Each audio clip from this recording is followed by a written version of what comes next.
नमस्कार दोस्तों। हमारी आज की कहानी है नकली तोते की कहानी। एक बार की बात है, एक घने जंगल में विशाल बरगद का पेड़ था। उस पेड़ पर बहुत सारे तोते रहा करते थे। वे सभी हमेशा इधर उधर की बातें करते रहते थे। उन्हीं में से एक मिट्ठू नाम का तोता भी था। वह बहुत कम बोलता था और शांत रहना पसंद करता था। सब उसकी इस आदत का मजाक उड़ाया करते थे, लेकिन वह कभी भी किसी की बात का बुरा नहीं मानता था। एक दिन दो तोते आपस में बात कर रहे थे। पहला तोता बोला, मुझे एक बार बहुत अच्छा आम मिला था। मैंने पूरे दिन उसे बड़े चाव से खाया। इस पर दूसरे तोते ने जवाब दिया, मुझे भी एक दिन आम का फल मिला था।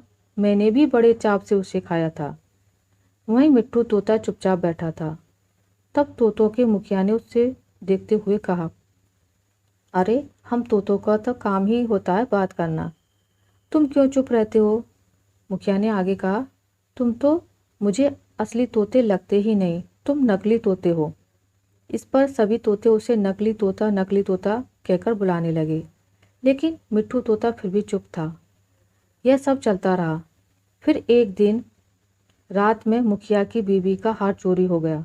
मुखिया की बीवी रोती हुई आई और उसने पूरी बात बताई। मुखिया की बीवी ने कहा, किसी ने मेरा हार चोरी कर लिया है और वो हमारी ही झुंड में से एक है। यह सुनकर मुखिया ने तुरंत सभा बुलाई। सभी तोते तुरंत सभा के लिए इकट्ठा हो गए। मुखिया ने कहा, मेरी बीवी का हार चोरी हो गया है और मेरी बीवी ने उस चोर को भागते हुए भी देखा है। वह चोर आप लोगों में से ही कोई एक है। यह सुनकर सभी हैरान हो गए। मुखिया ने फिर आगे कहा कि उसने अपने मुंह को कपड़े से ढककर रखा हुआ था, लेकिन उसकी चोंच बाहर दिख रही थी। उसकी चोंच लाल रंग की थी। अब पूरे झुंड की निगाह मिट्ठू तोते और हीरू नाम के एक दूसरे तोते पर थी, क्योंकि झुंड में केवल इन्हीं दोनों की चोंच लाल रंग की थी।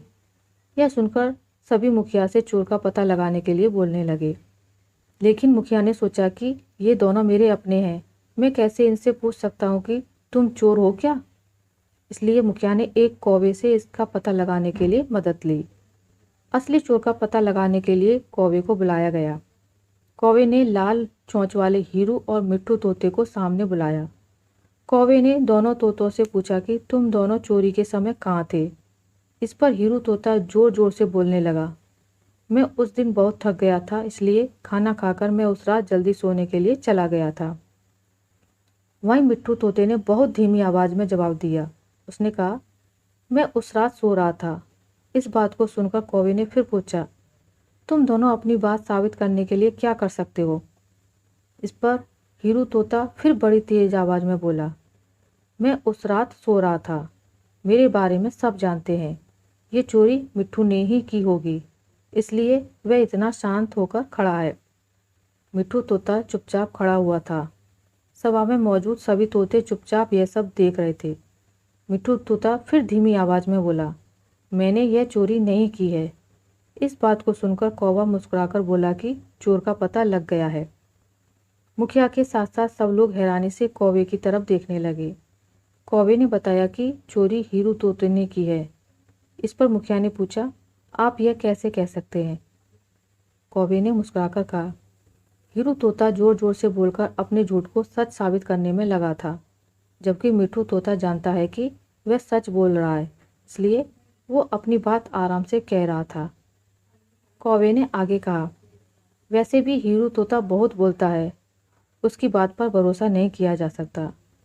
इसके बाद हीरू ने अपना जुर्म कबूल कर लिया और सभी से माफ़ी मांगी। यह सुनकर सभी तोते हीरू तोते को कड़ी सज़ा देने की बात कहने लगे, लेकिन मिट्ठू तोते ने कहा, मुखिया जी, हीरू तोते ने अपनी गलती मान ली है। उसने सबके सामने माफ़ी भी मांग ली है। उससे पहली बार यह गलती हुई है, इसलिए उसे माफ़ किया जा सकता है। यह बात सुनने के बाद मुखिया ने हीरू तोते को माफ़ कर दिया।